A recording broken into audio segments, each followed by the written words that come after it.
ఇటువంటి దోపిడీని ప్రోత్సహిస్తున్నది రాష్ట్ర ప్రభుత్వాన్ని నాయకత్వం వచ్చిన చంద్రబాబు నాయుడు గారు. చంద్రబాబు నాయుడు గారు కొమ్ము కాస్తున్న పవన్ కళ్యాణ్ గారు మీరు సమాధానం చెప్పాలి. మీ నాయకులు మీ ప్రభుత్వంలో ఇంత బరి తగ్గించి ప్రజల ఆస్తుల్ని దేవాలయ ఆస్తుల్ని దోపిడీ చేస్తుంటే మీరు ఎక్కడ దొంగన్నారు? సంబంధం లేని వాళ్ళ మీద కేసులు పెట్టి సంబంధం లేనటువంటి వ్యక్తుల్ని అరెస్టులు చేయించి జైలు పాలు చేస్తున్న మీరు ఇంత దోపిడీ ఈ ప్రాంతంలో జరుగుతుంటే దేవాలయాల మీద అక్రమంగా దేవాలయాన్ని దోపిడీ చేస్తుంటే ఈ రోజుకి వచ్చి ఈ కేంద్ర ప్రభుత్వం బీజేపీ పార్టీ సిద్ధాంతం ఏంటి? హిందూ సిద్ధాంతం. హిందూయిజం కోసం దేశంతో ప్రచారం చేసేవారు మీ పార్టీకి చెందినటువంటి బీజేపీకి చెందిన పార్లమెంట్ సభ్యుడు ఇక్కడ హిందూ దేవాలయాన్ని అడ్డగోలుగా తొలగేస్తుంటే బీజేపీ పార్టీ స్పందించిన అవసరం లేదా? సనాతనవాది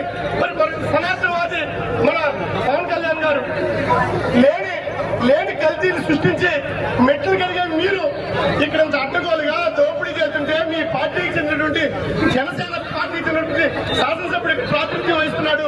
మీ కూటమికి చెందిన బీజేపీ పార్లమెంట్ సభ్యుడు చేతున్న దోపిడీ మీకు కనబడలేదా? దయచేసి ఈ రోజు ఉమా ధర్మలింగేశ్వర స్వామి దేవాలయాన్ని కాపాడడం కోసం వైఎస్ఆర్ కాంగ్రెస్ పార్టీ చేసిన ధర్మ పోరాటానికి తలకి డిఆర్సీ మీటింగ్ లో ఒక ముసలి కన్నీరు కాల్చారు.